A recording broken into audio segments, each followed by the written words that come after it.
अस्सलाम वालेकुम। उन खां अॻु जो तव्हांखे असां सूमरनि जे दौरे हुकूमत जे बारे में ॼाण ॾियूं। महिरबानी करे तव्हां असांजे चैनल सिंधी हिस्टोरिका खे सब्सक्राइब कयो ऐं लाइक कयो।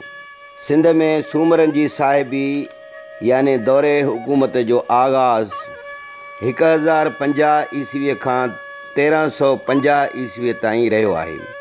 दोदो चनेसर, मूमल राणो, उमर मारवी बि हिन दौर में इहे किस्सा जेके आहिनि रूनमा थिया। दोस्तो, सूमरनि जे दौरे हुकूमत में टोटल 26 हुकुमराननि जो ज़िक्र मिले थो, जिन में 2 औरत बादशाह उन्हनि जो बि ज़िक्र आयो आहे। सिंध जे तारीख़ में दोदे ऐं चनेसर जो वाक़ियो तमामु वॾी अहमियत रखे थो। जॾहिं भोंगर गुज़ारे वियो, जेको दोदे चनेसर जो पीउ हुयो, तॾहिं जानशीनी जो मसइलो पैदा थी पियो त तख़्त ते हाणे केरु वेहंदो, छो त उन महिल ॿिन्ही भाइरनि जे विच में तमामु घणा इख़्तिलाफ़ वधी विया। असुल में दोदो ॾाॾे पोटी मां हुयसि, जॾहिं त चनेसर धारी ज़ाल मां हुयसि। अहिड़े तरह सभिनी राज वारनि अमीरनि ऐं वज़ीरनि सलाह मशवरो करे दोदे खे तख़्त ते विहारियो। जॾहिं दोदे खे तख़्त ते विहारियो वियो त चनेसर तमामु घणो नाराज़ थी वियो ऐं पंहिंजे भाउ जो वेरी थी पियो। जॾहिं हिन राज ऐं भाग खे ॾिठो ऐं उन्हनि हिन जो साथ न ॾिनो त हू दिल्लीअ जे बादशाह अलाउद्दीन वटि पहुतो ऐं उन्हीअ खे पंहिंजे बेदख़लीअ जी दाह ॾिनी। अलाउद्दीन खिलजीअ खे उहो बि चयईं त जेकॾहिं तूं मूंखे तख़्त वापसि वठाए ॾींदे त मां पंहिंजे ख़ूबसूरत भेण बागुल जो संग बि तोखे ॾींदुसि। उन खां पोइ अलाउद्दीन खिलजी हिकु वॾो लश्कर तयारु करे सिंध ते हमले जे लाइ मोकिलियो।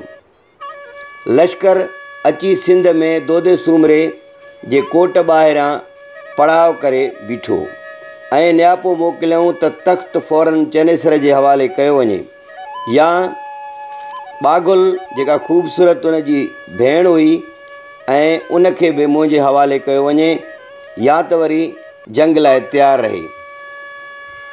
जी दोस्तो, त सिंध जे रवायत मुताबिक़ इहे 2 शर्त इंतिहाई ॾुखिया हुया। तंहिं करे मज़कूरा 2 शर्त मञण खां दोदे सूमरे इनकार करे छॾियो ऐं जंग खे अवलियत ॾिनई। अहिड़े तरीक़े सां अलाउद्दीन जे लश्कर सां जंग जो ऐलान करे छॾियईं। जीअं त दोदे जे लश्कर दिल्लीअ जे बादशाह अलाउद्दीन खिलजीअ जे लश्कर खां नंढो हुयो, पर उन जे बावजूदु हिन जंग जो ऐलान कयो ऐं जंग कई। बिलाख़िर दुश्मन जे लश्कर में टाकड़ो विझी छॾियईं। तमामु वॾे बहादुरी, हिमत ऐं जुरियत सां विढ़ंदे विढ़ंदे पंहिंजे धरतीअ लाइ शहीद थी वियो। दोस्तो, शहीद थियण खां पोइ बि जॾहिं खिलजीअ जा सिपाही दोदे जे लाश खे लतूं हणी रहिया हुआ त इते चनेसर खे गैरत अची वई ऐं फ़ौरन मयाण मां तलवार कढी चयईं त लाश खे लतूं न हणो। तंहिं ते अलाउद्दीन खिलजीअ जे सिपाही चयो त हाणे तूं चुप करे बीह। तंहिं ते चनेसर विड़ी पियो ऐं विढ़ंदे चनेसर बि मारिजी वियो। अहिड़े तरीक़े सां हिकु बुज़दिल भाउ जे करे दोदो शहीद थी वियो ऐं तख़्त बि ॿियनि जे हवाले थी वियो। जी दोस्तो, इहो हुयो सूमरनि जे दौरे हुकूमत जो मुख़्तसर अहवाल जेको तव्हां वटि पेश कयोसीं। कीअं लॻो तव्हांखे हीउ प्रोग्राम? जेकॾहिं पसंदि अचे त हिन खे ज़रूरु लाइक कजो ऐं सब्सक्राइब कजो असांजे चैनल खे।